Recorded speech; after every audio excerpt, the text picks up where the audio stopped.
Hi, folks. I am so excited today to have my personal first influence for sports nutrition education.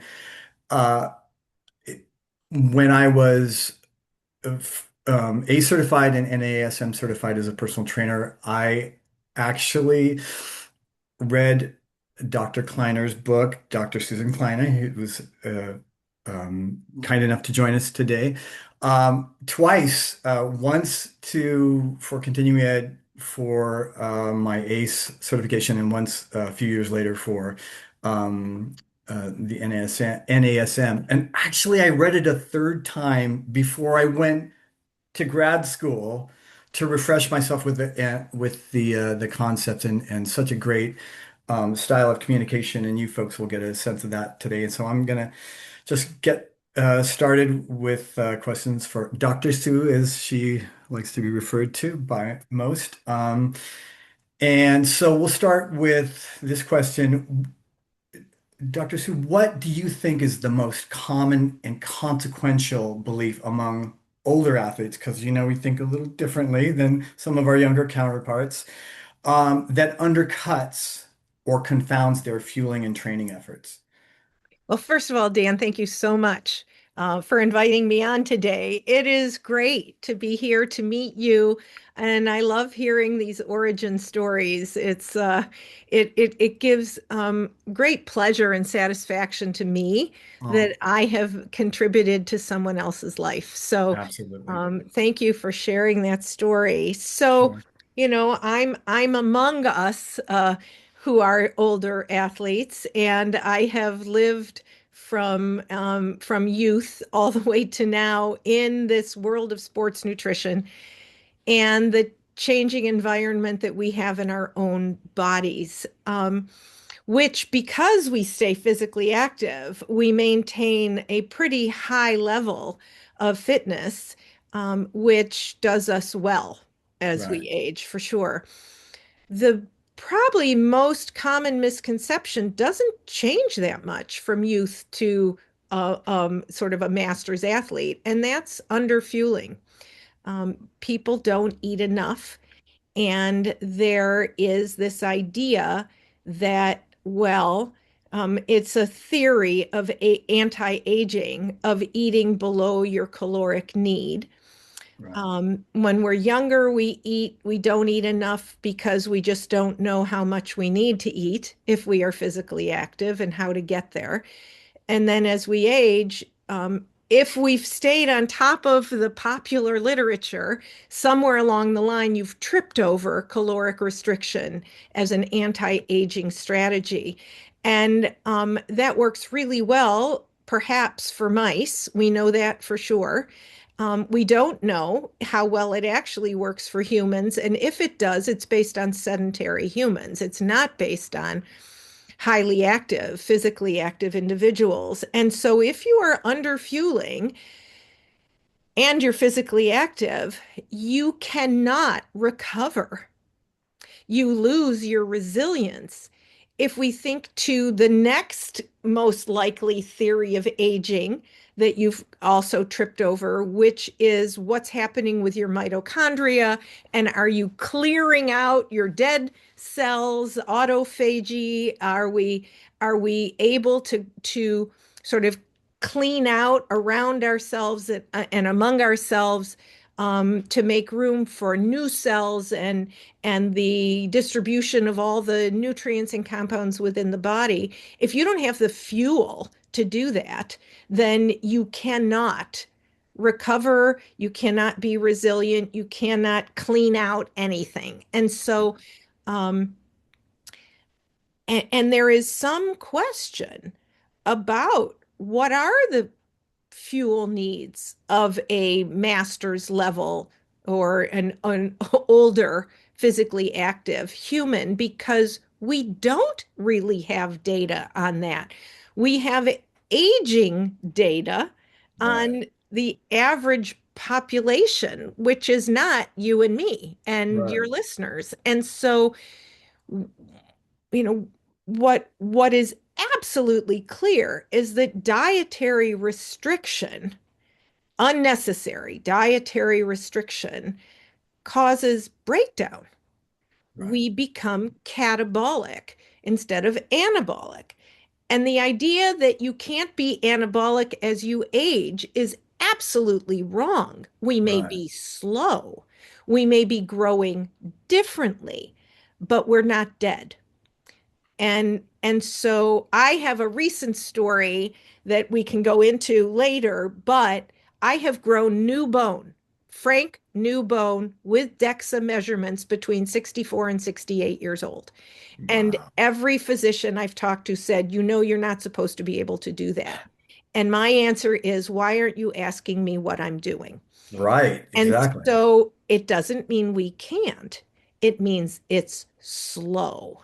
And you've got to be a zealot with how Right. you take care of yourself. Sure. But so, the this concept of we're not anabolic, so we shouldn't be fueling with that in mind is the antithesis of what we should be doing. And Right.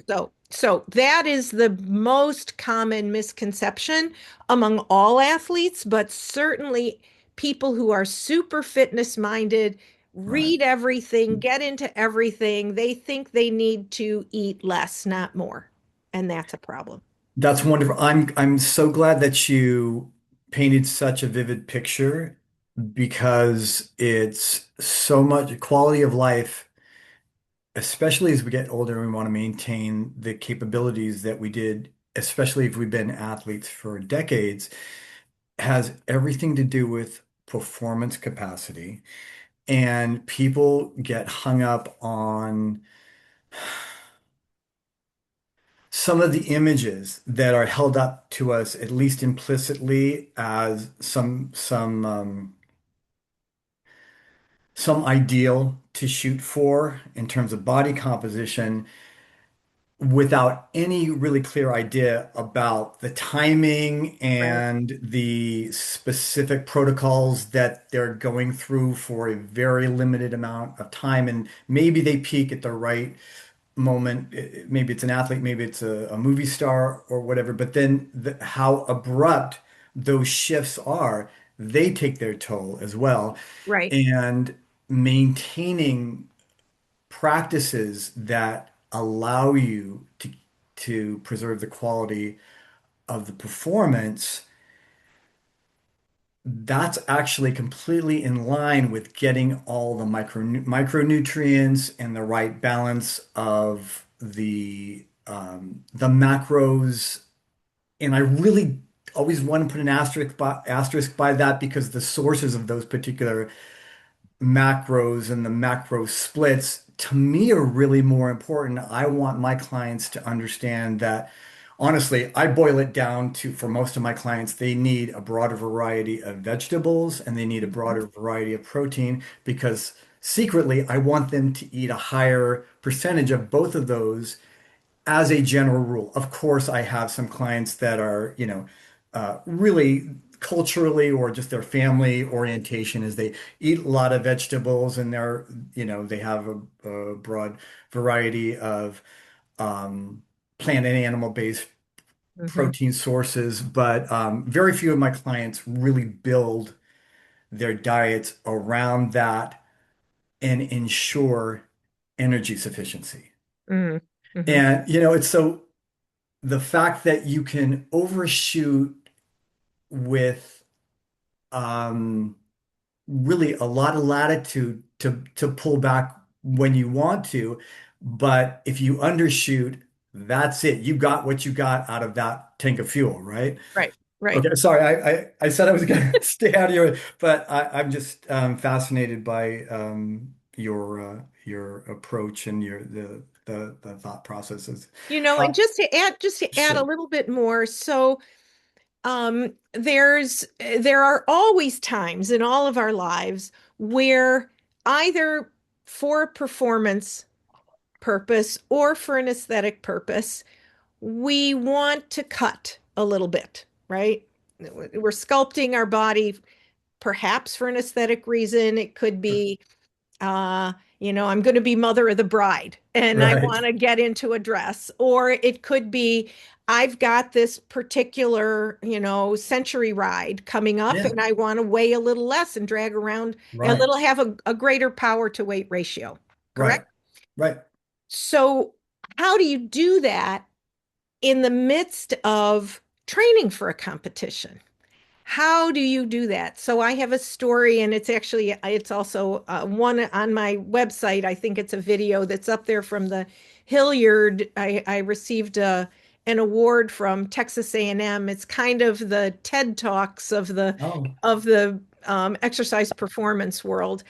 Um, about when I was working with Sue Bird, and I have her permission, of course, to tell this story, that in the midst of a championship run, while she was playing with the Seattle Storm, she and her partner, Megan Rapinoe, were going to be photographed it was the body issue of Sports Illustrated. So oh, now they're photographed in the nude. Um, and it's in the middle of this championship run. right. And she calls and she says, "Hey, Doc, like, I just want to get a little more ripped." And I said, "Now? Really? This Yeah. is when you want to do this?" Well, so the way you do this is you never underfuel your training. Right. So you never before your training underfuel yourself. You want to go into your training session, every session fully fueled. But what you can do is cut some calories later in the day, or I Right. mean, it depends, but typically it's going to be later. Typically Sure. most serious athletes train earlier in the day if at all possible. Now, of course, we Right. have many individual athletes that work full-time jobs that then train later in the day. Sure. So if you're going to cut calories at some time, then maybe it's not your recovery nutrition, but it's earlier, or maybe it's an off training day or something. Sure. But that's where you're going to cut, is not going into your training, because once you dip and become underfueled too far, Right. you cannot fully recover. I don't care how much you eat in those moments Right. afterwards. That recovery session, and there was just a very good study published looking at carbohydrate metabolism and muscle recovery. Within that 3 hour window, we've always talked about for endurance, not strength and power, but for endurance recovery, that carbohydrate window is very important. We've gone back and forth about it, but where we are right now is for endurance recovery and muscle recovery, not just glycogen recovery, but Right. it takes longer for glycogen recovery, it takes longer for muscle recovery. So that time going into exercise and post-exercise recovery, if you dip down too far into catabolism, you cannot, it will take you a full 24 hours to come out of it. And you're already at your next training session. Right. So, Right. so that's the concept. That's the strategy, that if you need to cut during, event or competition season, contest season, never underfuel your training session. That's great. And I love that you articulate that there are several game pieces on the chessboard. And the idea is to advance, right? And so using those elements, and there's for the individual, there's always a trial and error opportunity if you're watching how you respond differently to changing some of those variables, both short and long term. So for instance, if you're chronically underfueling for your workouts and you're kind of stale for a while, you've plateaued when you feel like, everything else is in place. And if you, let's say, stepped up, your carbohydrates 30 plus grams between some Greek yogurt and some fresh berries, an hour and a half before your workout, and you do that for a week, and all of a sudden you break through that plateau. Guess what? That might be a factor. Right.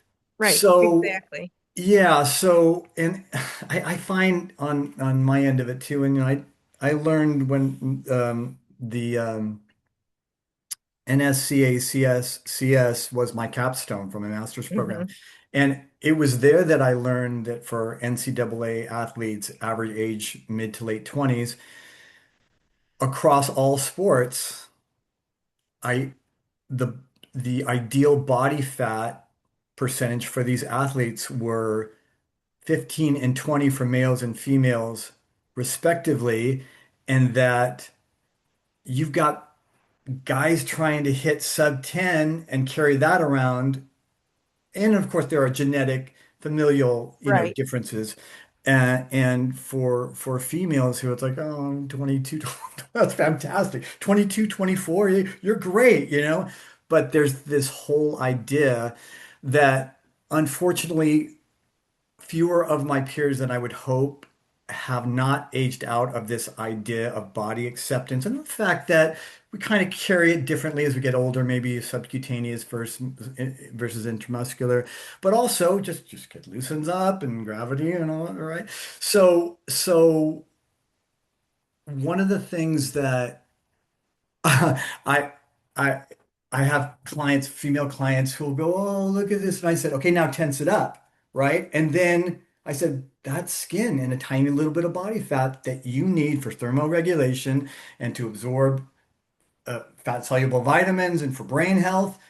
And I said, don't don't shake the bag of water that's the muscle you work so hard for. But this whole kind of recalibrating based on healthy reality versus this just onslaught of wildly unrealistic, reference points. I like to, so I'll kind of load it with, okay, if you're trying to get a little bit leaner in the case that, maybe there's not an urgent health need, but we agree, driven by them, that they have a little margin to stay healthy and lose a little bit of body fat. And we'll talk about what their habits are and where there's opportunity, and to avoid underfueling and both pre-exercise and recovery. I'd say the magic doesn't happen during the workout, happens between the workouts, right? With the recovery process. But I'll say, okay, so are vegetables s- significantly eclipsed by any other food group in terms of contribution to your total diet? Oh, well, okay. What do you think? What do you think the percentage is? Oh, maybe 25, 30. Okay, I immediately knock that down to about 16 because then I'll ask them specifics for a given day. And it's okay. People tend to overestimate that because they know what you're going to ask. So we'll look for opportunities.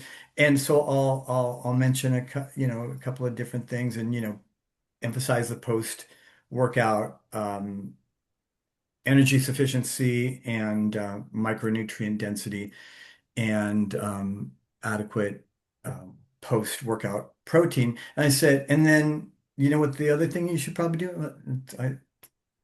Body acceptance.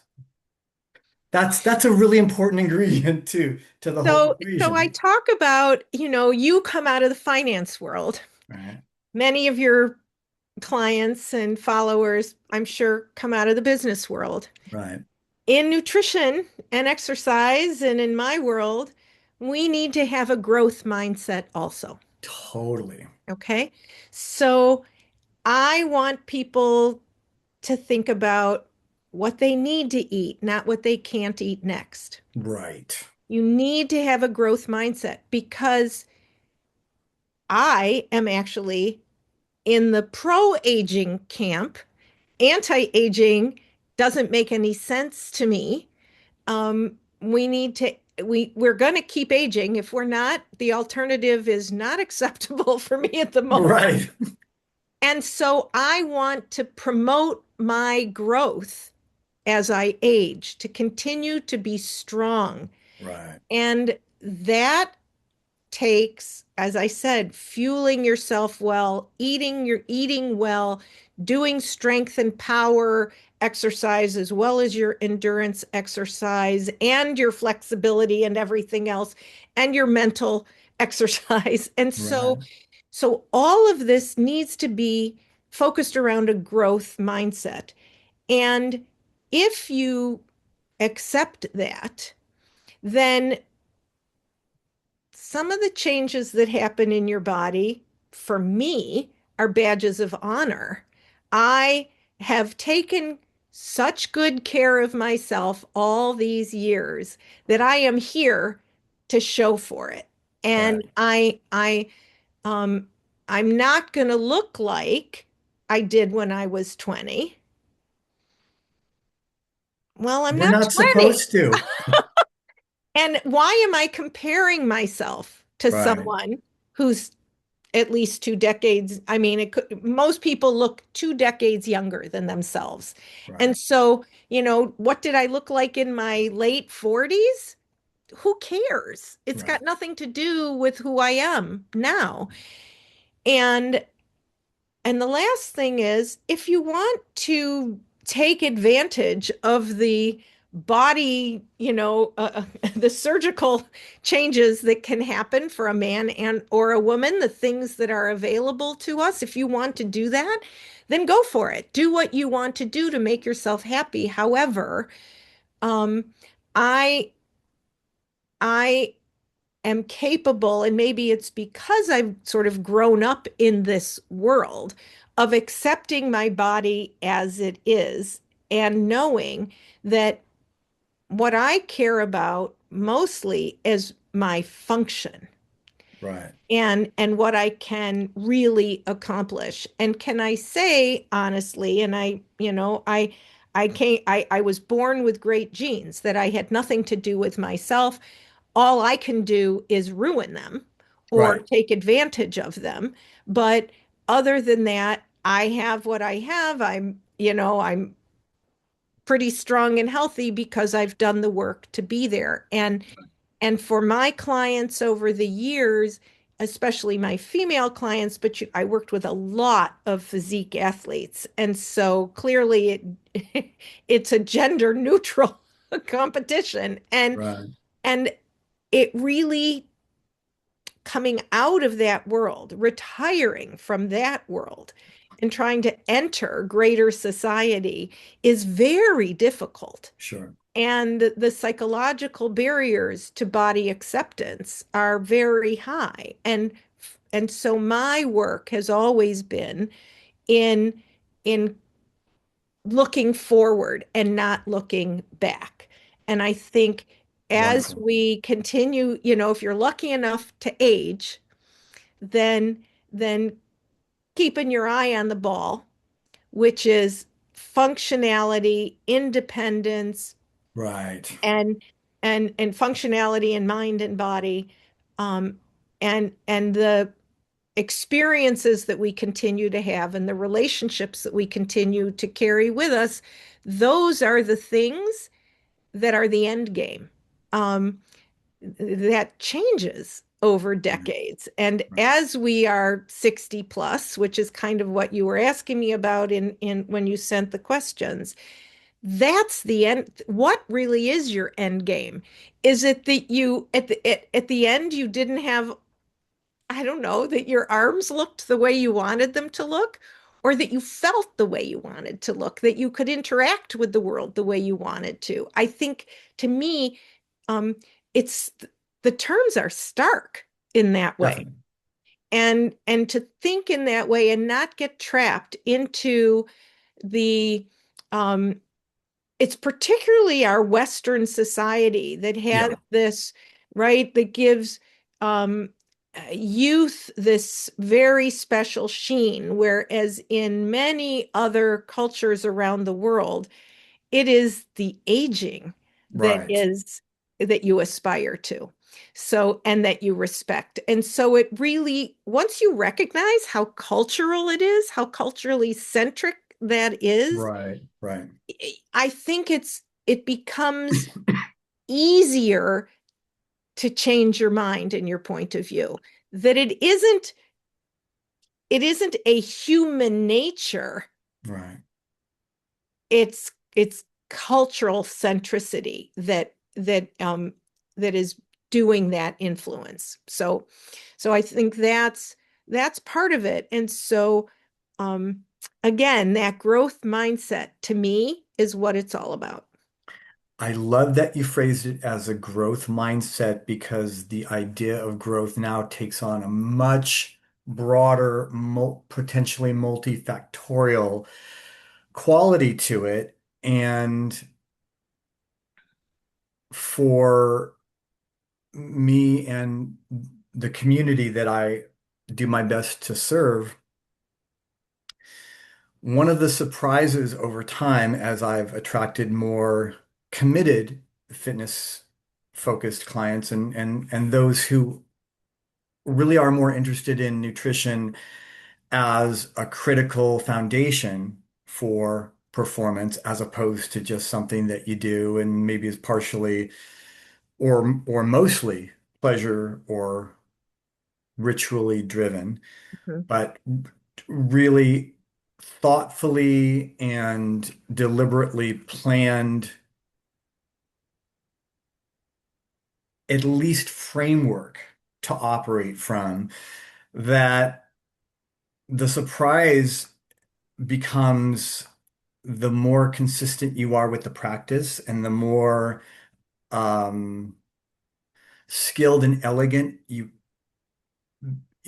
elegantly you practice those habits on your own, the more heavily identified you you become with someone who dot dot dot. Mhm. And Mhm. so you become purpose driven through the practices that continue to reinforce and deepen your connection to the whole idea of what you're talking about. The growth mindset, in my view, is the growth and the expansion of a rewarding life, Mhm. right? Exactly. And as Yeah. we get older, hopefully we recognize quality of life and our ability to, like you said, interact with the world, whether it's just to be awake and undistracted enough to give somebody your full attention in a conversation, or it's that I can go at 4:30 in the morning with my wife to help her mom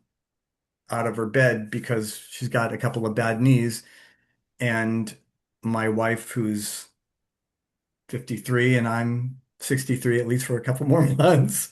No problem. No problem for us to help her up and fix the bed and do the things that she needs done in that moment. That is the priority. Right. But underneath all of that is our discipline and how heavily we are identified we are as ambassadors and examples of that. Mhm. And you did not disappoint. I'm so thrilled to get a chance to actually get to know you. I had some additional questions, but I really like where the conversation evolved to, and I can think of no better concept than to leave this on than the growth mindset and a broader view of the growth mindset as not necessarily a physical aesthetic evolution, which will happen as long as you're still alive, right? But honoring the process that may look like this or may look like that, but you can carry yourself through the room with your chest lifted without drooping your forehead and your shoulders, or having to sit down for a minute or two after you climb a flight of stairs in your mid 60s. When my parents were that age, they just didn't have the gas in the Mm. tank to do Mhm. that. And part of Mhm. it was their acute current day practices. But let's face it, was really more of it. They're the Mad Men generation. It was the Right. accumulation of these habits that once they were young parents with young kids, it wasn't about maintaining their own quality of life. either as a quote unquote selfish act or even, I think much more importantly, as an example and an inspiration, right? It just Mhm. wasn't a thing. And in my generation, with the people I've chosen to connect with and surround myself with, that's a way of life. That's an important thing for us to be part of. Right. Mhm. And so thank you for adding to the richness of my life today and to those that I'm going to be sharing this with. Anything else you'd like to add or leave us with? I don't think I just want to say that if you have more questions that we can do this again. Um, I would love to do that. so so we keep it short and sweet for your listeners, but we can go into because you had some other, I think, really good questions, and so I'm happy to jump on here again and answer questions. Well, I will wait a respectable amount of time so you can tend to your other things, but I will definitely take you up on that. And again, I so appreciate you setting aside some time for us. And yes, and thank you. So I want to say I mentioned this earlier. So folks, when you go to the YouTube description, I'll have a link to Dr. Kleiner's website. And if you go to the media page, I strongly recommend you listen to, and you can listen to it while you're driving, so you don't, if you can't sit down and watch, this is a great one. The episode of Executive Athlete, Dr. Kleiner, Dr. Sue, goes into some more detail in her background, and I just think it's fascinating how we in the fitness and nutrition field are drawn into that sort of very deeply held passion and sort of appreciation for our community, but we all came from the same place. This is interesting. I'd like to know more about this, and this will teach me more about myself. Hmm. Right. Hmm. And so, anyway, that's really a beautiful thing. So, thank you again, and we'll talk soon. Thanks, Dan. Take All right. care. Bye bye. Bye.